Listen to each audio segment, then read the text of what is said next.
त्यांना अपन देने आहोत। उनका अपने जिस पर विश्वास है, आशीर्वाद है, उनकी सेवा करना मेरा फर्ज है। वही फर्ज आपके आशीर्वाद से पूरा करना चाहता हूँ। छाता तो एक बहाना है, छाता तो आप भी ले सकते हैं, मैं भी दे सकता हूँ, लेकिन उस माध्यम से आपके और आपके परिवार का सम्मान करना चाहता हूँ। उस माध्यम से आपके दिल के अंदर, आपके मन के अंदर तुम्हाला वाटलं पाहिजे की ज्याच्या डोक्यावरती आम्ही आशीर्वाद ठेवला, ज्याच्या डोक्यावरती आम्ही आशीर्वाद ठेवला, ज्यांच्यासाठी आम्ही अहोरात्र मेहनत केली, प्रभू रामचंद्राचं धनुष्यबाण घेऊन येतो, तो आमचा रिक्षा ड्रायव्हर आज पण आमच्या बरोबर आहे, हे तुमच्या हृदयात कायम राहिलं पाहिजे। चांदिवली विधानसभा क्षेत्रातील शिवसेना आमदार दिलीप मामा लांडे यांच्या माध्यमातून रिक्षा चालक मालक सदस्यांचा सन्मान सोहळा आयोजित करण्यात आला होता। या दरम्यान आमदार दिलीप लांडे यांनी रिक्षा चालकाचा पोशाख घालून रिक्षा चालवत कार्यक्रमस्थळी आले होते। राजकारणात येण्यापूर्वी दिलीप लांडे रिक्षा चालक म्हणून कार्यरत होते, त्यानंतर शाखा प्रमुख ते नगरसेवक आणि आता दुसऱ्यांदा आमदार झाले आहेत। आपण रिक्षा चालक होतो हे कधीही आमदार दिलीप लांडे विसरत नाहीत, म्हणून दरवर्षी रिक्षा चालक मालकांचा सन्मान सोहळा आयोजित करीत असतात। त्याप्रमाणे कुर्ला काजूपाडा येथील प्रजापती हॉलमध्ये शिवसेनेच्या वतीने रिक्षा चालक मालकांचा सन्मान सोहळ्याचे आयोजन केले होते। या सोहळ्यात शेकडो रिक्षा चालक मालक मोठ्या संख्येने उपस्थित होते। या सोहळ्याला जाताना आमदार लांडे यांनी आपले निवासस्थान शिवाजी विद्यालय ते कार्यक्रमस्थळापर्यंत त्यांचा जुना रिक्षा चालकाचा गणवेश परिधान करून रिक्षाचा बॅच लावून रिक्षा चालवत नेली। यावेळी सर्व रिक्षा चालक मालकांचा उत्साह वाढला होता।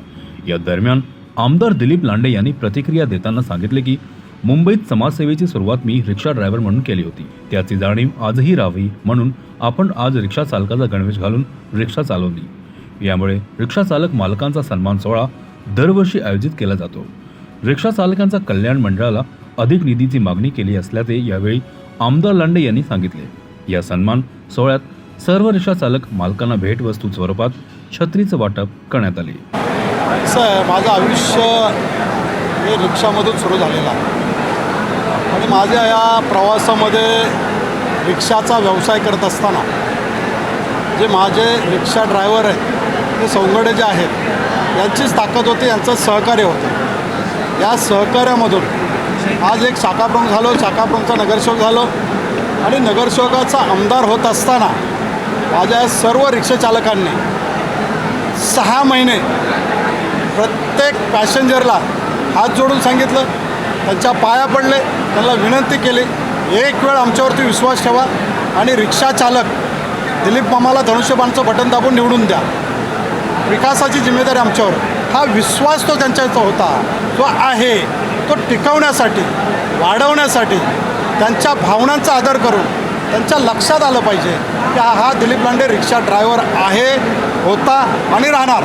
आणि म्हणून प्रत्येक वर्षी 3 कार्यक्रमाच्या माध्यमातून ब्लँकेट वाटप असेल, थंडीच्या महिन्यामध्ये दिवाळीचा फराळाचा असेल, त्या माध्यमातून पावसाळ्यामध्ये माझा रिक्षा ड्रायव्हर रिक्षा बंद केल्यानंतर तो घरी जाताना तो सुरक्षित झाला पाहिजे म्हणून त्या ठिकाणी छत्रीच्या माध्यमातून हा सन्मान करत असतो आणि त्यांना एक आठवण करून देत असतो, तुम्ही रिक्षा चालक आहात, मी पण रिक्षा ड्रायव्हर आहे, आपण एकच आहोत, आपण एकत्र भाऊ बनून एका ताकदीने लोकांना अपेक्षित असणारी रिक्षाच्या माध्यमातून आदरणीय एकनाथ शिंदे साहेबांच्या आशीर्वादाने लोकांची सेवा करत राहू, लोकांच्या अपेक्षा पूर्ण करू, त्याच दृष्टिकोनातून अशा पद्धतीचा सन्मान सोहळा घेत असतो। तुम्ही रिक्षा चालकांचा युनिफॉर्म घातला, स्वतःचा बॅच आहे तुमचा आणि स्वतः रिक्षा देखील चालवली, पुन्हा जुने दिवस आठवले?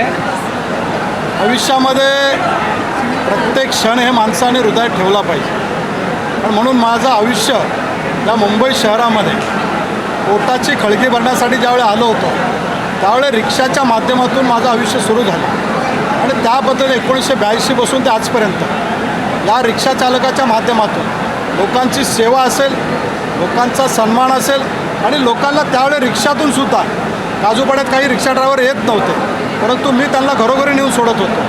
ही जी भावना होती की जर या लोकांनी विश्वास ठेवला, एका रिक्षा ड्रायव्हरला उद्या जर लोकप्रतिनिधी बनवलं तर या विभागाचे रस्ते चांगले करू, सर्व रिक्षा ड्रायव्हरला एकत्र घेऊन ताकदीने प्रभू रामचंद्राचं धनुष्यबाण लोकांच्या घरापर्यंत, लोकांच्या हृदयापर्यंत पोचवू.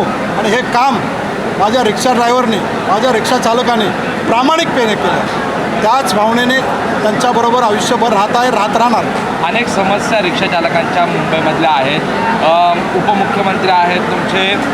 या सगळ्या समस्यांसंदर्भात पुढे काही कल्याणकारी मंडळ किंवा अशा काही योजनांसंदर्भात पुढे मुख्यमंत्र्यांशी चर्चा करणार आहात का? कोरोनाच्या माध्यमातून यांना 1500 रुपये दिले याच्यासाठी की शासन दरबारी रजिस्ट्रेशन झालं की आम्ही रिक्षा ड्रायव्हर आहोत. आणि त्यामुळे पुन्हा ज्यावेळी आदरणीय एकनाथ शिंदे मुख्यमंत्री झाले त्यावेळेस साहेबांकडे हट्ट धरला की साहेब आपल्याला रिक्षा चालकांसाठी या शासनाच्या वतीने त्यांचा सन्मान करणं गरजेचं आहे. आणि म्हणून रिक्षा ड्रायव्हर चालक मालक, टॅक्सी ड्रायव्हर चालक मालक हे कल्याणकारी महामंडळ शासनाने स्थापन केलं.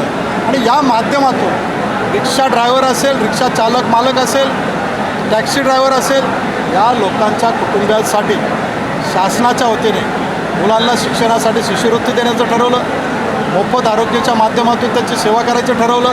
आणि ज्यावेळी एखाद्या रिक्षा ड्रायव्हरचा अपघात होईल, त्याची रिक्षा ठोकली जाईल, त्याला काहीतरी अपघात होईल, त्यावेळेस शासनाच्या वतीने 50,000पासून ते वरती त्याला शासनातर्फे मदत केली जाईल असे ठराव करण्यात आलेला आहे.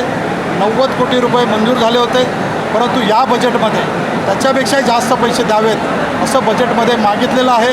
भावना ठेवलेल्या आहेत आणि विश्वास आहे हे सरकार आमच्या रिक्षा ड्रायव्हरचं आहे. एकनाथ शिंदे साहेब त्या ठिकाणी आहेत, त्यामुळे आमच्या भावनांचा आदर केला जाईल. थँक्यू. CEN न्यूज, देश प्रदेश की ताज़ा तरीन खबरों के लिए CEN न्यूज को सब्सक्राइब करें और रहें पल पल की खबर से हर पल बाखबर.